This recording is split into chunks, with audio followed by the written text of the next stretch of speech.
நீதிமொழிகள் 22ஆம் அதிகாரம் 29வது வசனத்தை பார்க்கிறோம். தன் வேலையில் ஜாக்கிரதையாக இருக்கிறவனை நீ கண்டால் அவன் நீசருக்கு முன்பாக நில்லாமல் ராஜாக்களுக்கு முன்பாக நிற்பான் என்று சொல்லி பார்க்கிறோம்.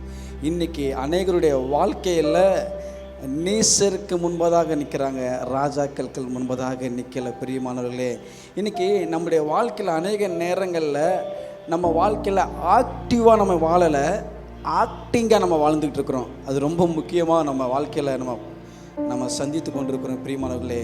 ஆனால் ஆண்டவர் எதிர்பார்க்குற ஒரு காரியம் என்னென்னா, நம்ம ஆண்டவருக்கு ஆக்டிவாக இருக்கணும். நம்ம ஆக்டிவாக இருக்கும் பொழுது தான் ராஜாக்களுக்கு முன்பதாக நம்ம நிற்க முடியும். நீசருக்கு முன்பதாக நிற்கணும் அவசியமே கிடையாது பிரியமானவர்களுக்கு. ஆனால் இன்றைக்கி நம்ம வாழ்க்கை எப்படி இருக்குன்னா, நீசருக்கு முன்பதாக அநேக நேரம் நின்று கொண்டிருக்கிறோம், நம்மை வெளிப்படுத்தி காட்டி கொண்டிருக்கிறோம். ஸ்டேஜ் மேலே நின்று நான் தான் பெரிய ஆளுன்னு காமிச்சிட்ருக்கிறோம். அது முக்கியம் இல்லை. ராஜாக்களுக்கு முன்பதாக நம்ம நிற்கணும்.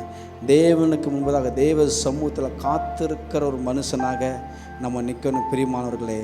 அதுதான் நீங்கள் பார்க்குற வேத வசனத்தில் நம்ம பார்க்குற வார்த்தை என்னென்னா, ஆக்டிங்காக இல்லை, ஆக்டிவாக நம்ம செயல்படணும். கர்த்தர் தாமே உங்களை ஆசீர்வதிப்பாராக. ஆமென்.